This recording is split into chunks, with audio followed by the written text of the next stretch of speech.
you really think about brand, you have brand positioning, which has things like mission, like vision. Values is core to that, in my opinion, your value proposition and your promise. Now, there are a whole bunch of other pieces like who's your audience and like what's your go-to-market and all that. But like mission and vision and values are really, really, really corely fundamental. Welcome to the Warriors at Work show. This is Jeannie Coomber, your guide and host. This is a show for men and women in the workplace who want to move from the predictable to the potent. This is your weekly dose of inspiration with an edge. I talk with CEOs and shamans, sports marketing executives and therapists. All of us are like-minded thinkers and doers who tell stories, share wisdom, and challenge each other to have the best life possible inside and outside the office. Welcome to your Warrior Conversation. Hey everybody, it's Jeannie. Thanks so much for joining me here today at Warriors at Work. Today I am bringing to you an interview with a thinker, a visionary, a force in strategy and brand building, Lisa Gralnek. Her career has spanned senior roles at Adidas, Chobani, Moo.com, the Boston Consulting Group, and Walmart. Lisa is currently the U.S. Managing Director and Global Head of Sustainability and Impact at IF Design. IF Design is the prestigious international design institution and host of the annual IF Design Award. Lisa is the go-to resource on values-driven leadership. Her work has been featured in the New York Times, Fast Company, and Fortune. And today she shares her gifts with us. Enjoy. Lisa Gralnek, thank you so much for joining me here today. I'm really looking forward to having this conversation with you. Thanks so much for having me, Jeannie. Me also. So I'm going to start with like a big, juicy question. There's so much that I want to get to in terms of this beautiful work that you're doing in the world. But what I want to do is take a step back and have you tell us who's Lisa in the world? Oh, I love starting with small questions. Well, professionally, I hold a couple of different roles. I host a podcast as well that I started 5 years ago. We just celebrated our 150th anniversary last month, 150th episode anniversary. It's called Future of XYZ. So I love doing that. But I also work for an organization called IF Design, which is a German nonprofit. And we run the world's largest independent design award, as well as a design academy. And I am the managing director for the US, as well as heading up sustainability and impact globally. So just a couple of things that you're doing in the world. I want to jump into something that you shared with me relating to what you do for sustainability, for sure. You shared with me when we were preparing for this conversation that when you were growing up, you were passionate about nature and sustainability. I would love for you to tell us more about how that has informed you in terms of what you do for a career, what you get up every day to do in the world. Yeah, I mean, it's interesting. I think, I grew up in Southern California, kind of on the beach. So nature was the beauty around me all the time. And I spent my summers with my grandparents on an island with no electricity off the coast of Maine, which couldn't be more beautiful. And I've often said, nature is my religion. And I really see the natural world as being the only thing that actually matters, not only because it sustains our life force as humans, but as part of an ecosystem that we are just a little piece of. So I think, that's kind of where it all comes from. But of course, growing up in Southern California, in the 70s and 80s, I mean, we were still already having pollution days where in elementary and junior high, you weren't allowed to go to PE or the playground because of the air quality. We had major wildfires, and I remember watching houses burn and hosing off the roof. And not even to mention the things that humans were doing to each other. I mean, so I think I just always was very sensitive to the state of the planet as well as the state of society. And when you think about what you do today, how often are you reflecting on all those early life experiences in how you make choices, how you're making recommendations, how you're showing up in the world? How do you connect the two? Oh, I mean, I don't see them as separated. I mean, in some ways, I've been speaking about values driven leadership and values based brand building for, 25 plus years now. And, it all informs us. I think, I studied political science in my undergrad years, and I wrote a senior thesis on identity politics, which was called Self versus Other, capital S, capital O, which seems increasingly relevant these days, which was basically we're all self to ourselves and we're all other to everyone else. And in that, we're exactly the same.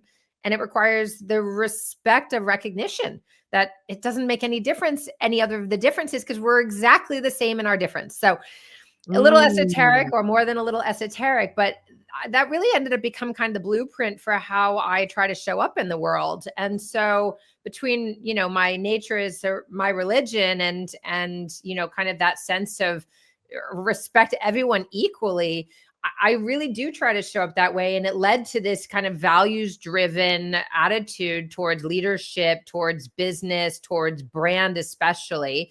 And I've always been kind of in the intersection of business and design. I've joked for years, and it's not very funny, to be honest, but I've joked for years that I'm equally left and right brained. There are very few people who are not. I think some engineers, I think a lot of architects, but it's this kind of art and science blend. And there aren't a lot of places in the world for that, because the world has moved more and more towards data, analytics, analytics. And then you have pure creative, right? Which we are gotten, even though we elevate and celebrate creativity, it has moved further and further into the realm of business, I feel like, in a lot of different ways. And so as someone who's always kind of approached in that holistic, seeing it from the art and science perspective, and it being whatever it is, especially my career or business, coming back to the values really allows that intersection between the left and the right brain, between the art and the science, between what you hold dear, which for me is that nature and that humanity, mixed with the fact that we live in a capitalist society and we all need to survive. So I think it kind of informs everything I do. And design is kind of where this intersection lives, even though that's considered a creative pursuit. Design in every form, whether you're talking about a big building or a master plan for a city or an infrastructure project or an interface on a cell phone, or even the data centers themselves or the AI. And just think about anything that's modern right now, the rocket ships, like go on and on and on.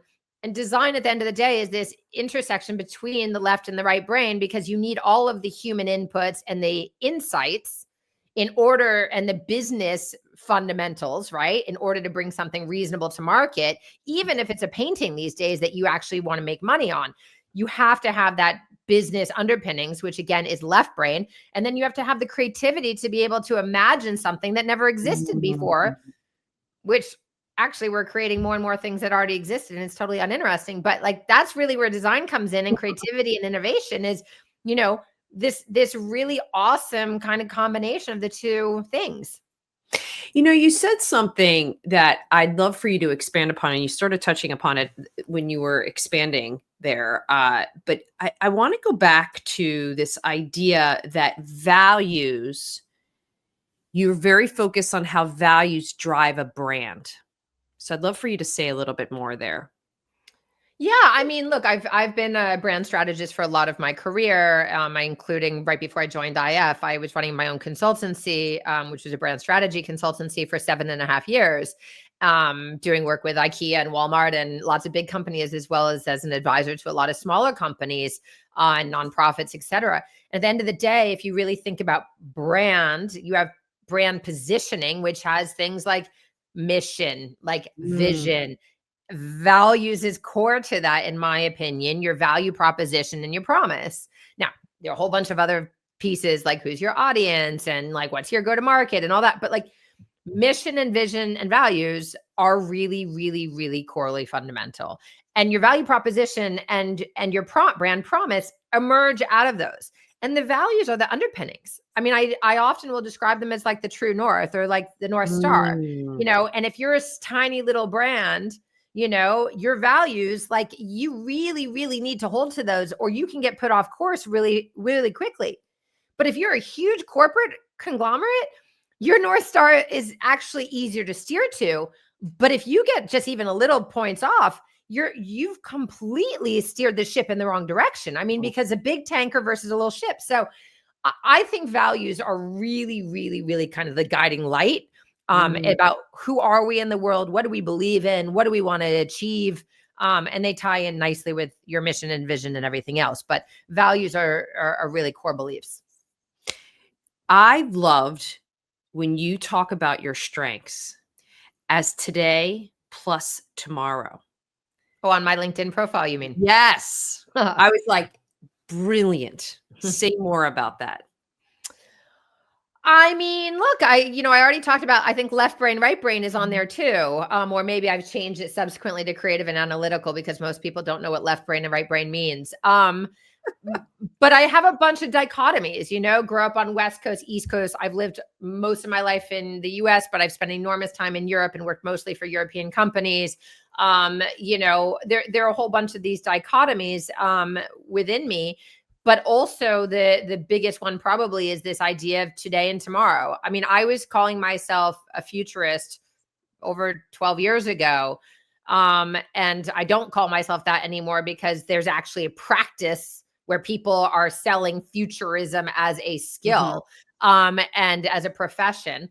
And that's not what I'm doing at the moment, even though my podcast is Future of XYZ.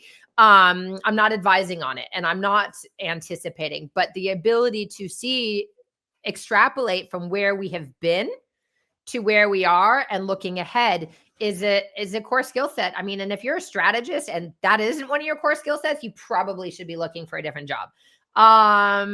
That's humble opinion, but I love the today and the tomorrow because I mean, we're supposed to psychologically be very mindful and stay in the present. But at the end of the day, the interesting thing for me intellectually as well as intuitively is where's it all going? Where is it leading? And so, I mean, I think about that in business. Like if you're not thinking ahead, and I'm not talking about next quarter, I'm talking about like further ahead, that's why I have today plus tomorrow on there. Cause I don't know how you can do business, much less design without that. It's such a clever way to capture the importance of being present and aware of your current state, but planning for and thinking about tomorrow. And I had just never seen anybody articulate it that way. And I just loved it. You often say we must understand that design belongs on top. As we move into the future of a world addressing growing complexity, climate shifts, and change, good design is the answer and we must support it. And so for all those people listening, watching, going, okay, so what is this design thing? How does this all fit? What would you say? I mean, again, I work for an organization called IF Design. We're one of the oldest design institutions in the world. And our mission is really, to elevate design excellence as it serves the world and makes it better. That's a core belief that we have. And it's a core belief that I have. As I mentioned before, I believe that design is kind of that intersection of creativity, left brain with the analytical piece of the right brain, because you're bringing something new into the world. And at the end of the day, design, not the beauty, not the prettiness, not the, what we all talk about, like the sexiness of like design, but design is everything. I mean, design is the products for sure. Design is our packaging for sure. Design are our places, whether we're talking about a home or an interior or a public square or a commercial building or a hotel. Or even a place on Mars, that Elon's imagining or someone else. And it's also our platforms. AI platforms, social media platforms, news media platforms, and it's policies. I call it the new 5 Ps. It's like design is really product, packaging, right? Places, policies, and of course, platforms. And this is really important to me. So I think design is everything. And I really want us to be using design thinking, which is a kind of an ugly word these days, but design thinking is really critical thinking. It's integrative thinking. It's holistic thinking. It's thinking, again, across left and right brain. It's about collaboration. And it's needed to be elevated into the C-suite, because we're at risk right now as a culture, as a world, of racing to the bottom, because we're looking at margin, efficiency. And at the end of the day, where's the love? Where's the beauty? Where's the efficacy for the planet or for the people in that? I mean, then we're just human doings, and like we're supposed to be being.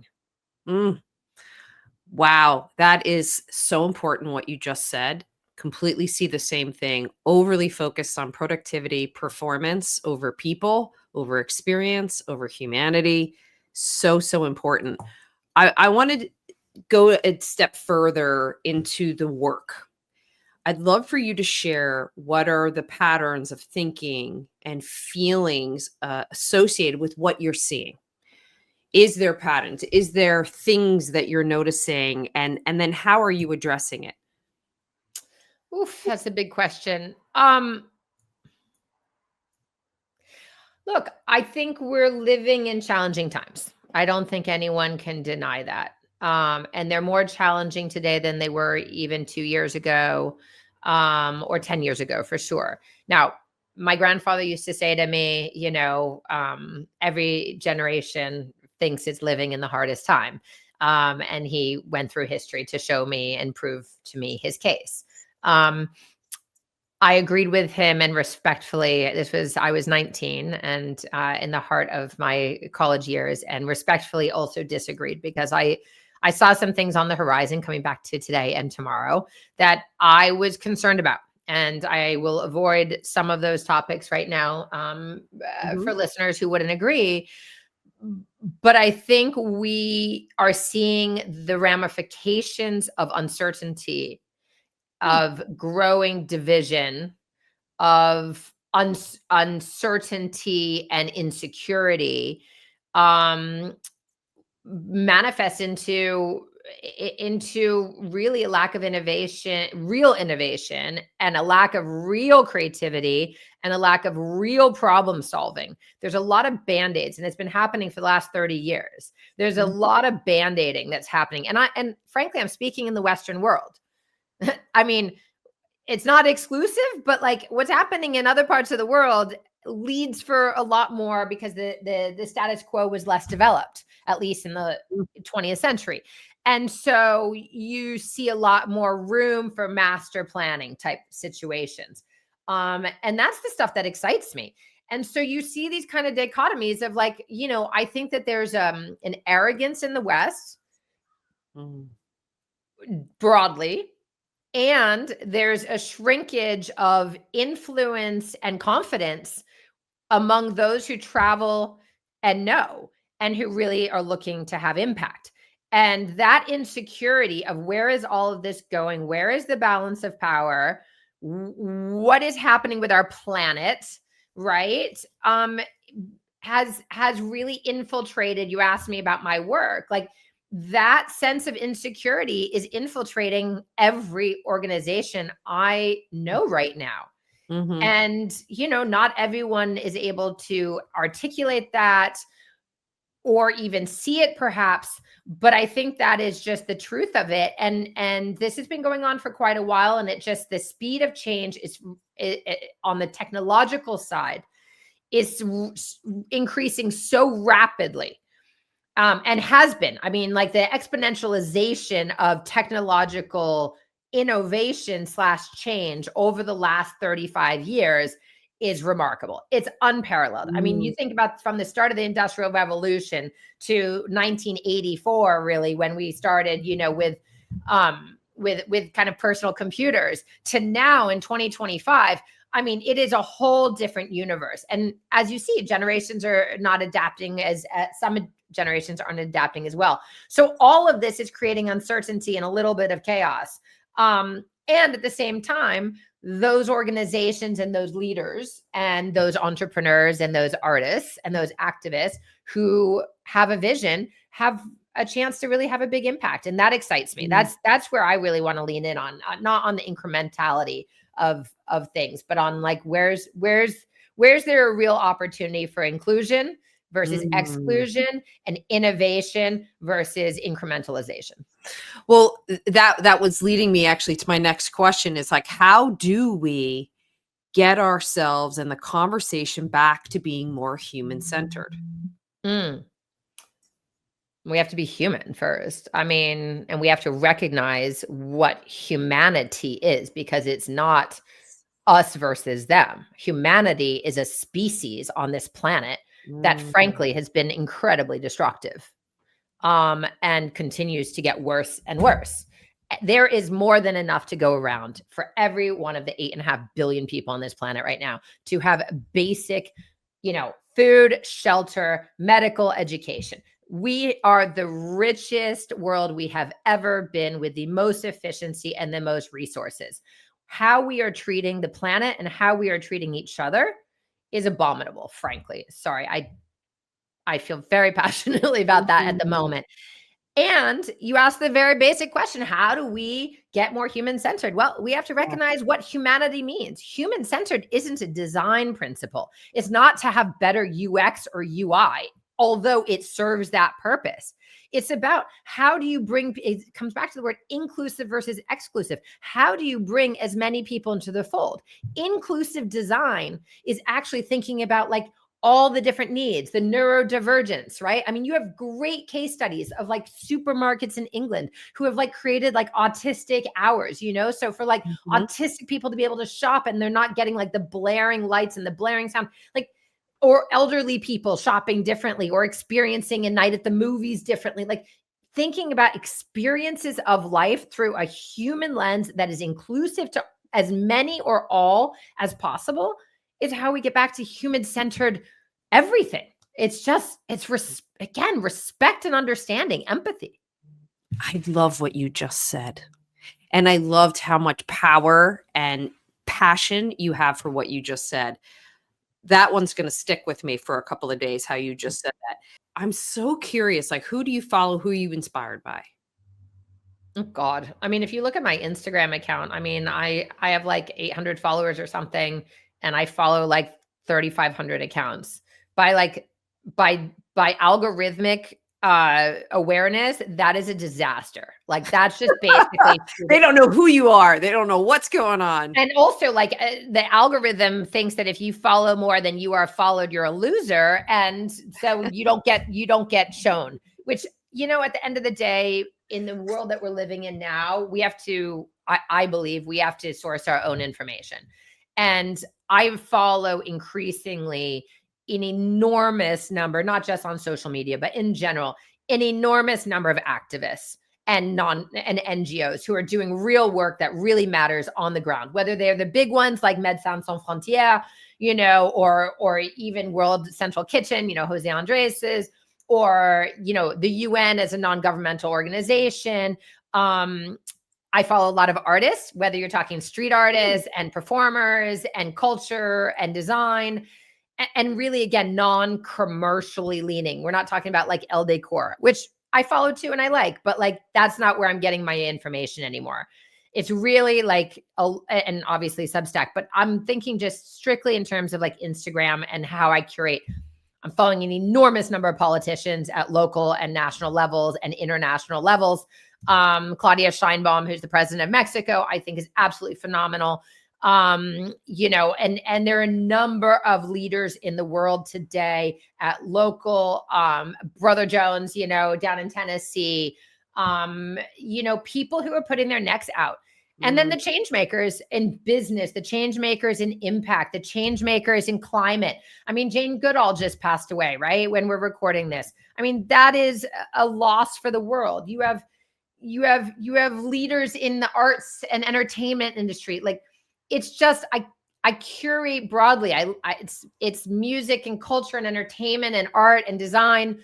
and politics and nonprofit and Sheldrick Trust, like in Africa saving elephants. And I mean, Greta Thunberg coming out of her Israeli prison situation, to support Palestine, like people who are putting their necks out there. And I'm inspired. And, I hope one day that, I really find my own gumption to do what a lot of these people are doing in a time when we need those voices and we need that activism.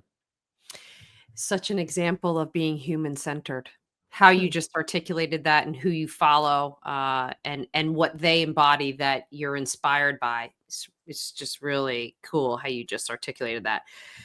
So when you think about anybody listening, watching to this conversation, what do you want them to hear or do as a result of listening to you and I chat today?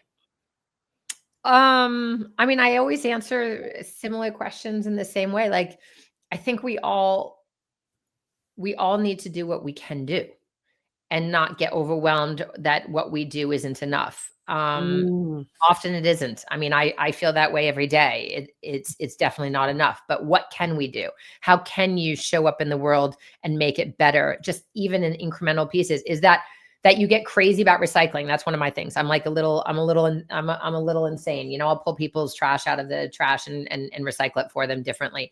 But that's like a little example. How do you think about your digital footprint? How do you help someone out? How do you even just give a smile? I mean, there are so many opportunities right now at a very, very micro level that don't take a lot of lifting, no matter what, and then there are really, really big things. I think putting your money where your mouth is, a lot of people are struggling right now. How can you help if you have enough? There are umpteen gazillion ways to get involved, even if you don't put your own physical body or time on the line. And if you can do that in addition or separately. So, I mean, I guess my point is figure out what matters to you, and do something small every day, and teach the people around you that you're doing it and why, and encourage them to do the same. That's the first thing. I guess the second thing professionally is, if you are in the design and or business world and you have a product, a service, an interface, a packaging, a branding and communications, a building, an interior, and you want to apply for the largest international independent design award in the world, the deadline for the IF Design Award 2026 is coming up on November 5th. So you visit ifdesign.com to do that, or just look through the awesome content. You can find the links for Future of XYZ there as well. You can find out about the Design Academy, which we've launched, which talks about a lot of these skills that we were just discussing. Yeah, I guess that's, and listen to Future of XYZ. So I love how you think. I love your energy and this really important work that you're doing in the world. My last question is, just look out over the next 3 to 5 years. How has Lisa had an impact? I mean, look, I guess I'm struggling with it myself as a question, Jeannie. I mean, for me right now, with the roles that I play, at IF Design, I'm really proud that sustainability is now 20% of the overall scoring criteria across 93 categories of design. We are the only, and that includes both social and environmental impact, and we have leading questions and accreditations and things. We are the only design award that has embedded sustainability into the primary jurying criteria. I am very, very proud of that work. And so what I'm hoping is through this organization that really has a global impact and is one of the largest stages for international design excellence and impact in the world, that we can elevate this conversation around what is design excellence, what is the impact of design excellence, which equates to sustainability, and doing better for both people and planet without foregoing profit necessarily. It doesn't have to. That's the old triple bottom line idea. It does not have to. You just have to be more inclusive and thoughtful. So I would really love to be able to speak with more business leaders, because I think that's really the consultants, the investors, the private equity, the venture capitalists, and really start, thinking, how do we bring design not as a cost center or as a function, but how do we elevate design excellence and impact into kind of the broader business community? And it's not only business, but everything is business these days. So it's policy and infrastructure and all of it. I think we need to be thinking differently. As Steve Jobs came up with when he was at Apple. It wasn't such a hard cry of a tagline. And there's an education component to that needs to happen, and that can happen both at the grassroots level as well as the academic level. And then I guess, I just like to be an advocate for like a lot less exclusion and a lot less extraction, a lot less focus on me, and money. And a lot more empathy, a lot more respect, a lot more culture, a lot more compassion, a lot more collaboration, a lot more beauty. That would be what I'd be advocating for. That is what I'm advocating for. The word I will add to that is more awe.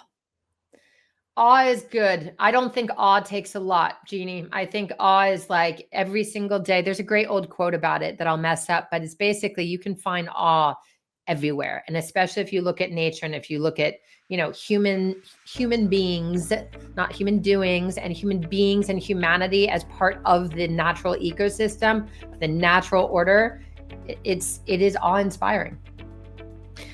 I am so grateful to have connected with you. And this has been a fascinating conversation. And I'm really grateful that you're doing this amazing work in the world and that you took the time to be with me today. So thank you so much for being here. Thanks so much for having me, Jeannie. I really enjoyed this conversation. It's fun to get a platform to just spout off. Thank you for joining me for another episode of the Warriors at Work show.